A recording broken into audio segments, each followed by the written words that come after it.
Welcome into The Word. Prim Siripipat here, and joining me today is Jane McManus, writer for ESPNW.com. So, Jane, talking about the Australian Open, very interesting situation here. You have the number 1 seed, Serena Williams, fellow American Sloane Stephens, and the number 3 seed, Maria Sharapova. They are all out, which leaves it, one would suspect, wide open for the two-time defending champ Victoria Azarenka.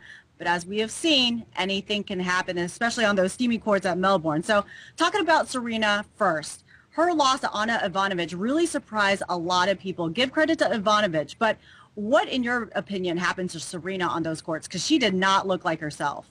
That's right. And you know, Serena is interesting because when she does look like herself, it's hard to believe anyone can beat her, especially Ivanovic, who's really struggled against top 10 players ever since winning the French. Yeah. Now, I think that what happened with Serena is an injury. I mean, you know, she's a little bit older. She's one of the older players on tour. You know, back injury can really take you out. I think combined with the conditions at the Australian, that heat, 107 degrees on the court. I mean, come on, it's tough for anybody out there. But yeah, I think those two things probably combined to undermine her a little bit.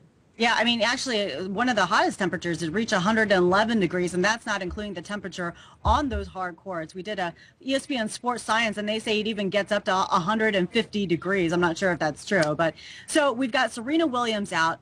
Her fellow American, Sloane Stephens, she fell to Victoria Azarenka. The tournament began with 12 American women in the main draw. Now there are 0. And I got a lot of questions from fans, and there was a lot of discussion about the state of American tennis and where it is going. What is your opinion on that? You know, I think American women's tennis is still strong. I think that this tournament doesn't necessarily reflect that. And it's strong not because of who's winning right now, but it's strong because of who's in the pipeline. You have Jamie Hampton. She had to pull out with a back injury. You have, a hip injury. You also have Madison Keys. You have Sloane Stephens. You know, these are young players at the beginning of their careers. So you're not going to necessarily, you know, be Serena Williams at that stage in your career. So I think this is a valuable experience for a lot of those players. They're going to get better. And I think, you know, one of them is going to have a breakout tournament as we go along here, maybe this year, maybe next year. But I do feel like the state of American tennis isn't well represented necessarily in this tournament, but I wouldn't panic because of the results here. It's funny because that's exactly what I told those fans. And I think that the fact that Serena Williams losing and being upset, I mean, she's the face of American tennis right now. And I think the fact that she lost really caused this uproar, don't you think? Absolutely. If she'd won the tournament, no one would be lamenting the state of American women's tennis right now. I mean, I think the women are doing well. They're going to do well. And Serena is going to do well this year. I mean, if she can get over this injury, she still is the dominant player. It's not like there's a diminishment of skills or anything like that. She had an injury. It affects players on the tour. It's just been so long since we've seen her play really poorly that I think everybody, you know, it's kind of jarring to see it again. Yeah, I mean, last year we had as many as 10 American women ranked in the top 100. That's more than any other country. We had between 14 to 16 American women in every single Grand Slam. So I think Serena Williams just kind of took the spotlight away from what is actually going on with the state of American women's tennis. All right, looking at the overall picture, Maria Sharapova, she lost as well.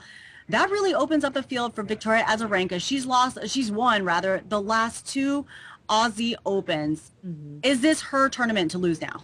You know, I think you look at who's left. I mean, she's playing Radwanska next.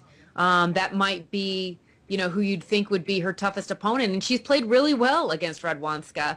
I think, you know, if this were Wimbledon, if this were the French, you might have more opportunity for a kind of a wild card player, Simone Halep maybe, or, you know, somebody else, maybe Ivanovic even, to do a little bit better. But, you know, this is the Australian. These are hard courts. This is Azarenka's kind of home turf in a sense, right? The way that she's played here. So I don't see her giving up that advantage. I don't see someone, you know, kind of out-muscling her. She's a dominant player in her own right. She gets overshadowed a lot by Serena. She even plays Serena well. She's one of the few women on tour who can actually say that. I don't necessarily think that she's going to struggle here. It really is hers to win.